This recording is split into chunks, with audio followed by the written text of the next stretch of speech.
How's everybody doing this afternoon? Okay, come on, let's get a little bit rowdy. It's the late day. Let's get rowdy. How's everybody doing this afternoon? Awesome. Well, I'm honored to get to speak into your leadership greatness this afternoon. We're going to have a great time. Now, I'm going to forewarn you. About 2 or 3 days ago, I started getting just the hints of laryngitis. So by the end of this 30-minute presentation, it may be full on. But is that okay? All right, good. Well, I'm going to give you my best anyway. 3 years ago, a woman became very popular. Her name was Sweet Honey Brown. Now, she woke up to find that her apartment, her building, was actually on fire. She thought it was a barbecue outside. She comes outside and she realizes there's something serious going on. Well, the news comes out the very next morning, and she begins to describe her circumstance and her situation and tell her about how everything happened. And she then begins to describe to the news reporter that she's got the bronchitis. And then she says, ain't nobody got time for that. So what I want you to do right now is look across the table, and I want you to tell somebody, ain't nobody got time for that. Now what I want you to do is look at a table across from you and look somebody square in the eye and say, ain't nobody got time for that. I want to talk about 5 of the most common types of teams. Now, I have been in life and leadership development for the last 25 years. I've seen every imaginable kind of team that is on this planet. And here's the 5 that I've kind of synthesized that I've seen through the years. The first one, and by the way, on page 7, you've got some notes there. I want you to follow through with me because I want you to take this home and maybe use it to train your team and have conversations in your organization. But the first team I want to talk about is possibly the worst team you could ever be a part of. That is the destructive team. Now listen to this description. A destructive team is a group of caustic, toxic, havoc-wreaking, venom-spewing, mean-spirited, non-performing, miserable to lead people. On the count of 3, can you say it with me in the tones of Sweet Honey Brown? Ain't nobody got time for that. 1, 2, 3. Some of you right now are thinking that's exactly the team I'm on right now, or that's the team that I'm leading. I remember the old hee-haw way back in the 70s, you know, when the guys got up and they had their quartet and they would sing gloom, despair, agony on me, deep dark depression, excessive misery. You got it? Destructive team. The second one is the dysfunctional team. The dysfunctional team is not quite as bad as the destructive team, but it's still dysfunctional. It's a group of, now don't start nudging somebody, problematic, complicated, low-performing, petty, trouble-obsessed, void of reality, difficult to lead people. Somebody on the count of 3 in Sweet Honey Brown tones say, ain't nobody got time for that. 1, 2, 3. Let me just ask you, is the dream team you have envisioned in your mind the destructive team? No. Is the dream team you have envisioned in your mind the dysfunctional team? Everybody said no. Let's look at this next one. Then this one gets really fun. In fact, I was talking with a gentleman earlier today, and he said, if we could just cut down the drama. I'm talking right now about the drama team. I want you with me, say right now, save the drama for your mama. Let me hear it. Next time somebody brings the drama up in your organization and brings the drama up in your team, this is the quote. You can say, I'm going to quote Jerome. Jerome says, save the drama for your mama. Here's the drama team. It's a group of myopic individuals convinced the universe spins on their axis. Now, don't be pointing any fingers. Clueless that they are clueless that they are the problem, yet continually perpetuating conflict and gossip, causing leaders to go postal. Ain't nobody got time for this. Let's talk about another one. Now, this one's not quite as bad as the other 3, but that's not a dream team to me. The dysfunctional team's not a dream. The destructive team's not a dream. But what about this? This is the decent team. Write this down, the decent team. Now, the decent team is decent, but how many of you men, when you were going out and you were describing your girlfriend, you said, do you have a pretty girlfriend? And you said, well, she's decent. Right? She's decent. You don't go home bragging to mom, well, she's decent. The decent team, though, here's what I have observed is lots of us settle for decent. We want to stay away from drama, and we want to stay away from dysfunction and stay away from the destructive team. But in reality, we're kind of happy with the decent team. But here's the decent team. It's a group of good people that have unknowingly accepted the status quo, who have the potential to be great, but lack the leadership to get them there. Is that the team that you dream of? Well, it might be close, but not really. But here's what I want us to really talk about today, and that's this fifth common team, and it is the dream team, and maybe it's the uncommon team of the five. It's a group of winning, focused, unified, healthy, mission-driven, excellence-motivated, high-performing, expectation-exceeding contributors who know how to communicate, collaborate, and celebrate, and they are all around fun people to lead. Now, is that the team you dream of? That is the picture of a dream team. It's not a perfect team, but it is the dream team.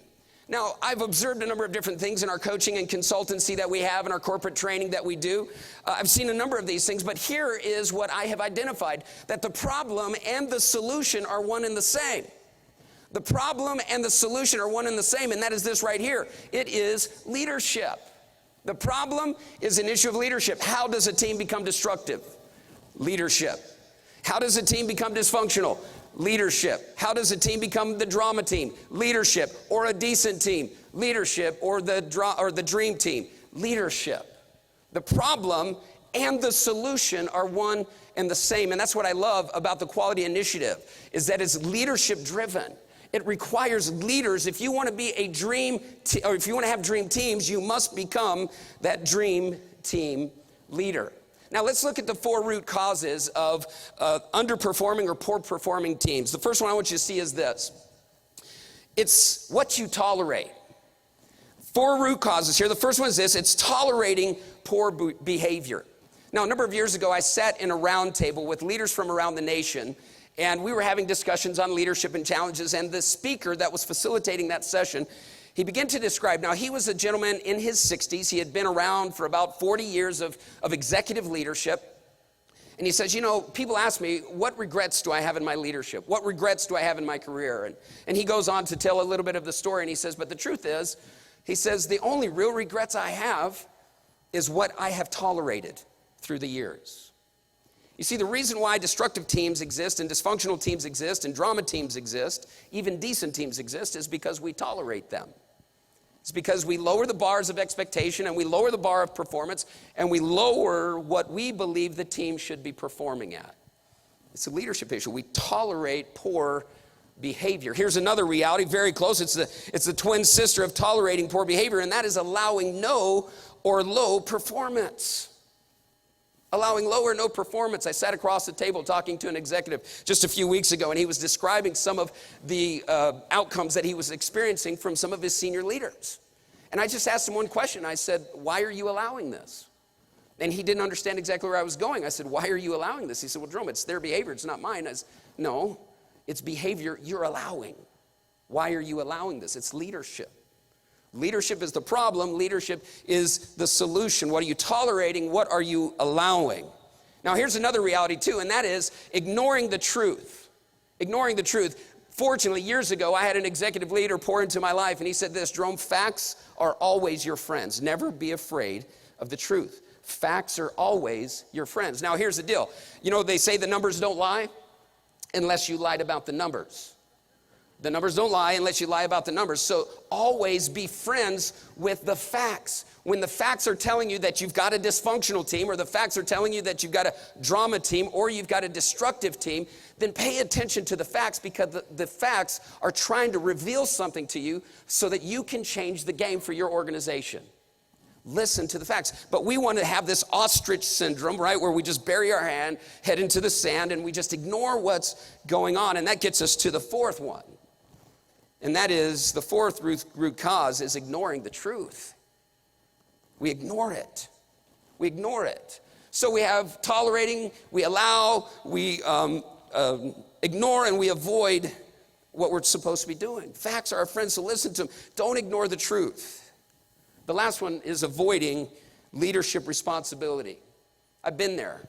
I've done that. Leading from fear, or leading from fatigue, or leading from frustration, and all of a sudden you just begin to avoid your leadership responsibilities. The problem, the solution are one and the same.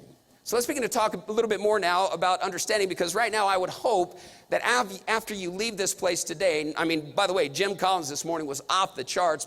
Basically all I have to say is what he said. But I want you to look at this. Go home and think about this. What am I ignoring? What am I tolerating? What am I allowing? What am I avoiding? So that you can identify the opportunities to create the actual dream team for your organization. Let's talk about the top 4 characteristics of a high-performing dream team. These top 4 characteristics are very important characteristics. The first one is this. The first priority of a top-performing team is to experience uncompromised character. I can't tell you how valuable it was for me to grow up in the home that I grew up with. My mom and my dad were principle-based people. My dad always demonstrated to me what integrity was. My dad always showed me by example how to tell the truth, how to speak the truth. My dad showed me how to live an honorable life. And let me tell you, now as I'm approaching 50, I'm 48 and 50 is not that far around the corner. I am so grateful because that legacy my father has given me, I've been able to pass on to my children. This component here, though, in the workplace, if you want a dream team, it has to be a value of yours that we have uncompromised character. The first job I took in my career, and this is back I was 22 years of age. The first guy was an amazing man of integrity. I mean, he led the organization with just impeccable discipline. He was so principle-based. I loved working for him. That was a great opportunity, learned a lot from him. Went to my second opportunity, which was in Oklahoma. Now, this was going to start turning the tide for me because this was where first time in my life I saw leadership integrity being compromised. This gentleman was wanting to do some things good, but there was compromise of character in his leadership, and it was pervasive in the organization. It began to deteriorate the staff. It began to deteriorate and decline the organization because of a lack of character. The third guy I worked for went from the frying pan into the fire, was even worse. So I got a great lesson early on in my career of what integrity is and what integrity isn't. You see, to have that high-performing dream team, you must develop and require and demand and expect uncompromised character. I expect you to tell the truth. I expect you to do what's right. I expect you to be a person of integrity. Now, the second one is this. Write this down. The second characteristic of a high-performing dream team is engaged candor. Now, engaged candor, and these words are carefully selected. Candor is simply telling the truth. Now, we could talk about telling the brutal truth, but what I'd like for you to look at it is this. I want it to be brutal truth, right? I want it to be brutally honest, but just don't tell me in a brutal way. Because I'm a human being. I can't accept it that way. I need the brutal truth, but if you can tell me in a way that's graceful, but yet direct. Not disrespectful or demeaning or degrading. But see, teams that don't have candor, they don't tell the truth. And so when we're actually discussing or arguing or debating on what's the next steps, how do we solve this problem, how do we move forward, you'll find somebody or several people in a team, if it's not a safe environment, who are holding back. They're not saying what they need to say. You want to develop a culture that has engaged candor. So we're all fully engaged in this. Guys, we need to leave it all on the table. This is the place to argue this out, to think it through, to debate this. The third characteristic of a high-performing team is relentless commitment. Relentless meaning you're not giving up. You're not giving in. You're not surrendering. You're not going to walk out on the team. This is a relentless commitment. It's a culture of all in. Just this last week, a gentleman was leading his mastermind group, and one of the participants in his mastermind group was involved, but not as committed as everybody else. I mean, everybody else was cannonball. They were all in. They were giving their best to it, except for this one gentleman, and so he gave him a phone call. He did what leaders do. He led. He said, listen, I just want you to know that the entire mastermind group has upped the ante. We're all even more committed than we've ever been, and here's our expectations of your commitment. And then he said this, and I thought this was brilliant. He says, if the commitment for you doesn't work, that's okay. We realize it's just not a fit for you. What was he telling him? We have expectations of relentless commitment. Now, I want you to write this next one down, and that is this. This is enduring courage. Enduring courage creates that culture of bravery. We're going to go places we've never gone before. We're going to get Star Trek in our team. We're going to do things we've never done before. We're going to have, as Jim Collins says, a big, hairy, audacious goal, and it's not going to be for the faint, and it's not going to be for the weak, and it's not going to be an easy journey. You see, to have courage, and I would say that the hardest component of leadership is the continued courage it requires to lead. You have to make decisions, risky decisions. You have to make moves. You have to do things you've never done before and experience things and take your people where they've never gone. It requires enduring courage. Jim Collins wrote, and this was a number of years ago that his books began to influence my life in leadership. He says, greatness is not primarily a function of circumstance, but rather, and he even said this again this morning, but rather discipline and conscious choice. The problem and the solution are one and the same. It's leadership.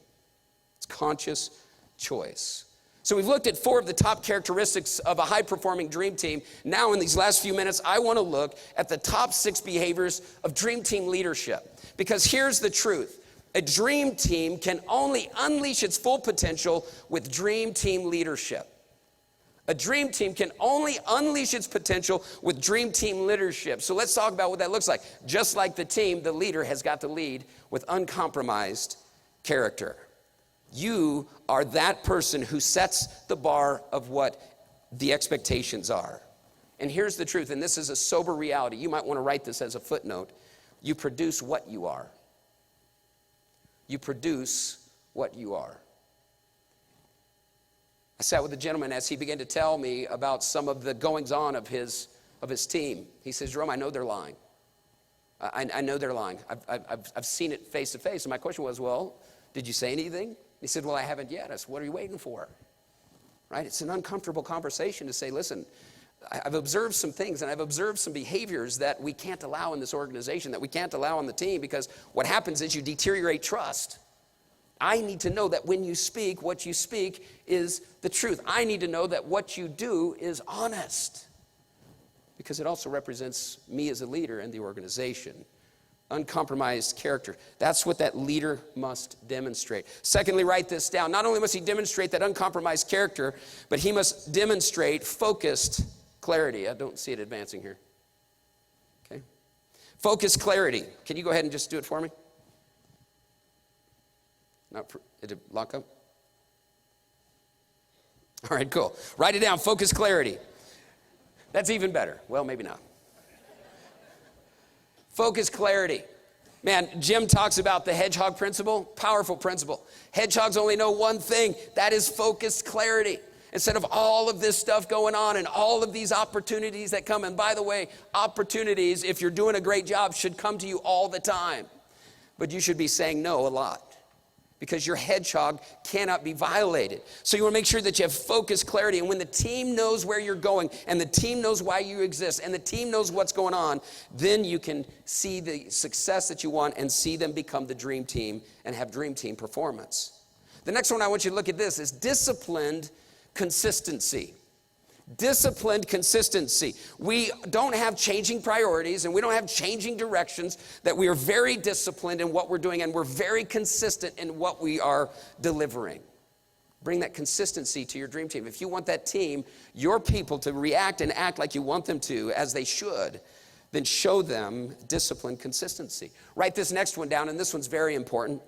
This one is intentional care. So a dream team leader is going to bring intentional care. And simply all that says is you must be in touch with your people. You've got to care about them. And by the way, caring beyond just their performance. Caring beyond just their job description. Caring beyond just what they do for you. Care for who they really are. Jim said it this morning so well. He said, make it about them. And he said this, life is people. The revelation of his wife after she experienced cancer. She realized this, you know what, all of this stuff is great, but life is people. A dream team leader is a person who brings intentional care to his team and to his organization. The next one is this, write this down. Number 5, it is strategic investment. When I go back to when I was working for Superior Pallet Company in Amarillo, Texas, when I was 14 years of age, my boss came out and told me, he said, Jerome, he said, I see something in you. He said, when you work, and I'm not saying this to pat myself on the back, but I was 14 years of age. I learned this from my mom and dad, by the way. 14 years of age, he said, you do the work of 3 grown men. Scott saw something in me that I didn't even know. I didn't know to recognize. I didn't know to understand it. I couldn't comprehend what he was saying. I was too undeveloped as a leader. But he said, listen, there's something in you. So I remember that strategic investment of Scott Loball. 3 years later, I was going to quit just to go find another job. And Scott came to me. He said, Jerome, I can't lose you. He gave me the highest raise the company had ever given any individual. I was 17 years of age. He saw something in me. That was a strategic investment. I went from there and moved to Oklahoma, where I was working for that leader that I talked to you about. There was another gentleman in the region who saw something in me, and he gave me regional opportunities of leadership. I didn't know what I was doing. I was green and young and undeveloped, but he saw something in me, and he said, Jerome, I want you to take this region, and I want you to own this. And I'm like, wow, somebody believed in me. You see, if you want to bring that dream team quality out of your team, you're going to have to believe in them. Make those strategic investments. I want you to think about right now, who is it on your team or in your organization that needs a strategic investment right now? That needs just that word, I see something in you. What I call in my business, I'm going to call greatness out of you. And that's why I love speaking at conferences and events, because that's what I get to do everywhere I go. I'm just calling greatness out of your organization and calling greatness out of your life. What strategic investment do you need to make in your people? Who needs to hear those things? I see something in you that I've not seen in anybody else. I see this component of greatness, this ability that you've got. Speak into their greatness, strategic investments. The next one is enduring courage. Just like the dream team has to be courageous and they have to endure, you are the fuel as the leader to lead your team to uncertainty and to lead them through change. So what do we do as leaders? Our job is to lean into our fear. Our job is to lean into opportunities that might even fail so that we can courageously move our organizations forward. Even if we stumble and trip from time to time, let's keep leading with courage. Let me ask you today to think about this. Sir Richard Branson made this statement. He was talking about your team. He says, train your team like they will leave you someday. So what he's saying is equip them to be successful. But I love his second component. He says, treat them so they won't ever have to leave you. Train them like they will leave you, but treat them like they will never leave you. So today, as we wrap this session up, and by the way, it has been my great honor to be able to serve and to speak to you guys and to begin new friendships, and I have old friends here as well. I want to ask you this one question. What is your number one takeaway? What is the number one component from what we've just talked about over the last 30 minutes that we need to consider, that we need to walk away with? What is the number one thing that you need to look at? And I want you to focus, right? Let's just get clear here. Let's narrow this down. There might be 15 things you want to work on, and that's great. But let's talk about the number one thing. Not number 2, number 3, number 4, number 15. What is the number one thing? Because that's the one thing you need to now discipline yourself to do. And I'm going to ask you the second question. How are you going to create your dream team?